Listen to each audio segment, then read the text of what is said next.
Vale a pena lembrar que, mesmo no século I da Era dos Evangelhos, não havia um simples texto composto à disposição dos judeus em geral. Os diversos livros existiam apenas como textos individuais, como indicam os 38 rolos dos 19 livros do Antigo Testamento encontrados em Qumran, na Judeia, entre 1947 e 1951. Eles incluíam um rolo hebreu de 23 pés, que é 7 metros, do livro de Isaías, o mais longo de todos os manuscritos que foram encontrados no Mar Morto, datado de cerca de 100 anos antes de Cristo.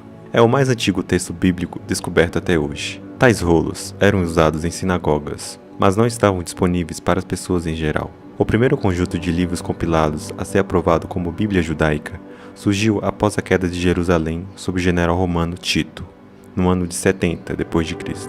Ela fora compilada com a intenção de restaurar a fé no judaísmo em uma época de alvoroço social. A palavra Bíblia vem do substantivo plural grego Bíblia, que significa uma coleção de livros. Em sua forma composta do século I, o Antigo Testamento foi escrito em um estilo hebraico, que consistia apenas em consoantes. Em paralelo com isso, uma tradução grega surgiu para atender ao número crescente de judeus helenistas falantes de grego. Essa versão ficou conhecida como a Septuaginta do latim, Septuaginta 70, porque 72 estudiosos trabalharam na tradução. Tempos depois, no século IV d.C., São Jerônimo fez uma tradução em latim, a partir do hebreu, para a subsequente utilização cristã. Essa versão foi chamada de Vulgata, por causa da sua aplicação vulgar, ou seja, geral. Por volta de 900 d.C., o antigo texto hebreu surgiu em uma nova forma, produzido por estudantes judeus conhecidos como masoretas, porque anexaram o Masorá, um conjunto de notas tradicionais ao texto, conhecido como Codex Petropolitanus. A cópia mais antiga existente dessa versão vem de menos de 1000 a 100 anos atrás, em 916 d.C.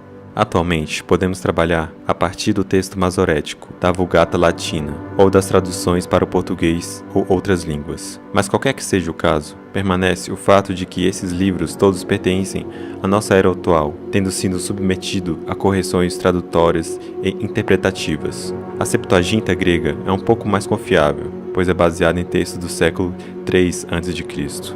Mas retificações do século I e subsequentes, assim como variações de tradução, acabaram por separar até mesmo essa versão do verdadeiro original. Ou seja, tudo que nós estudamos acerca do mundo antigo através da Bíblia está, com certeza, adulterado ou com uma interpretação errada.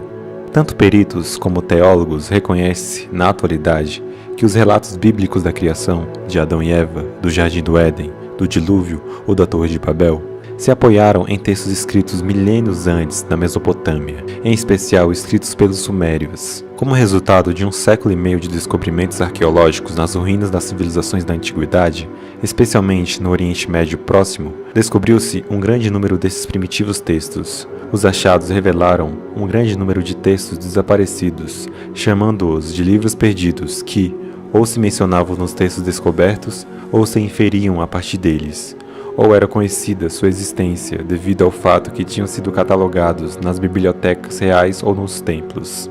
Um exemplo que se menciona com frequência sobre o grande número de livros perdidos é o da famosa Biblioteca de Alexandria, no Egito, fundada pelo general Ptolomeu depois da morte de Alexandre, em 323 a.C.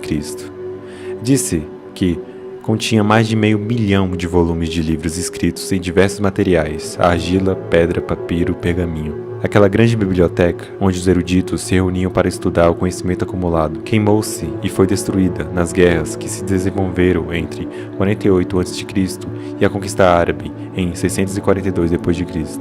O que ficou de seus tesouros é uma tradução do grego dos 5 primeiros livros da Bíblia hebraica e fragmentos que se conservaram nos escritos de alguns dos eruditos residentes da biblioteca. E é assim como sabemos que o segundo rei Ptolomeu comissionou, por volta de 270 a.C., a um sacerdote egípcio que os gregos chamaram Maneton, para que recolhesse a história e a pré-história do Egito. Nos domínios asiáticos de Alexandria, onde o cetro caiu em mãos do general Seleucus e seus sucessores, também teve lugar um empenho similar por proporcionar aos sábios gregos um registro dos acontecimentos do passado. Um sacerdote do deus babilônico Marduk, chamado Beroso, com acesso às bibliotecas de tábulas de argila, cujo centro era a biblioteca do templo de Jahan, agora no sudoeste da Turquia, escreveu uma história de deuses e homens em 3 volumes que começavam em 432 mil anos antes do dilúvio. Nas partes e nos fragmentos conservados em outros escritos contemporâneos dos 3 volumes, Beroso dava conta especificamente da existência de escritos anteriores à grande inundação, tabuletas de pedra que se ocultaram para as proteger em uma antiga cidade chamada Sipar. Embora Sipar fosse arrasada pelo dilúvio, igual ao resto das cidades antediluvianas, apareceu uma referência aos escritos antediluvianos nos registros do rei assírio Assurbanipal, quando, em meados do século XIX, os arqueólogos descobriram a antiga capital de Nínive, até então conhecida só pelo Antigo Testamento. Acharam nas ruínas do palácio de Assurbanipal uma biblioteca, com os restos ao redor de 25 mil tabuletas de argilas escritas. Assurbanipal era colecionador assíduo de textos antigos, e agora sabemos que a civilização suméria floresceu no que é agora conhecido como Iraque, quase um milênio antes dos inícios da época faraônica do Egito, e que ambas seriam seguidas posteriormente pela civilização do Vale do Indo, no subcontinente índico.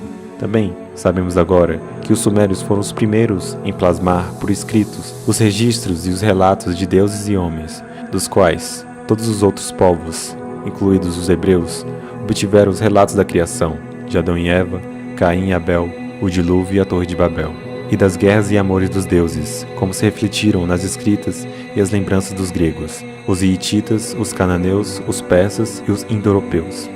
Como testemunham, todos esses antigos escritos, suas fontes, foram ainda mais antigas, algumas descobertas, muitas perdidas.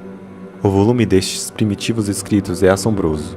Não milhares, a não ser dezenas de milhares de tabuletas de argila descobertas nas ruínas do Oriente Próximo, da Antiguidade.